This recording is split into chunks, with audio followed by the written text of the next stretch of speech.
Bonjour les amis, le thème de la vidéo d'aujourd'hui, ne vous laissez pas leurrer par vos rêves.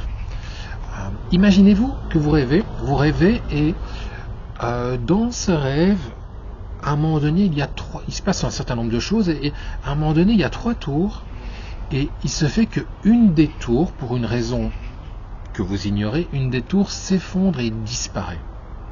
Vous vous levez le matin et vous vous dites mais c'est quand même particulier, c'est bizarre, dans ce rêve, il y a une tour qui s'effondre et qui disparaît, et ça vous interroge.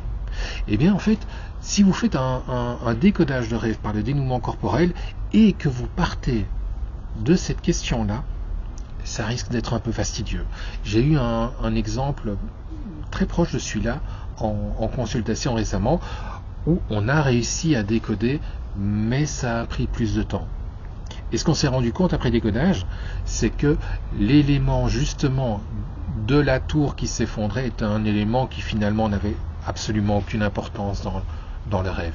C'est un peu comme si l'inconscient avait mis cet élément-là pour attirer notre attention, pour nous dire « ouais, pose-toi des questions par rapport à la tour qui a disparu », ça permet de ne pas de garder le reste inconscient.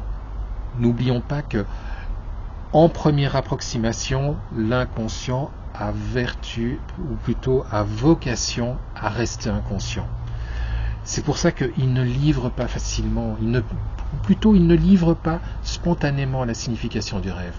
Par le dénouement corporel, ça se fait finalement assez naturellement, ça se fait assez aisément, et pourtant, sans l'utilisation d'une technique comme cela, l'inconscient préfère garder le rêve, préfère garder le secret, cultiver le secret par rapport au rêve. Et comment il le fait? Probablement, notamment en utilisant des leurres. Ces leurres vont nous balader en fait dans nos recherches, où on va chercher une symbolique à ces tours qui ont disparu, etc. et nous éloigner du vrai message du rêve. Et par le dénouement corporel, on peut vraiment retrouver ce message central du rêve. Alors, dans la pratique, comment décoder un rêve pour lequel on a une interrogation telle que celle-là? En fait, il faut partir de la curiosité, l'interrogation la plus large possible. Et il faut le faire de manière la plus authentique possible. Donc, c'est simplement faire résonner en soi. J'ignore ce que le rêve raconte de moi. Je souhaite savoir ce que ce rêve dit de moi. Et partir vraiment de cette interrogation la moins orientée possible. Et à ce moment-là, ça se passe très bien. Voilà. N'hésitez pas, posez vos questions, commentez, éventuellement abonnez-vous à la chaîne. C'est bien, ça la fait vivre. Et je vous souhaite une très bonne journée et de bons décodages de rêves.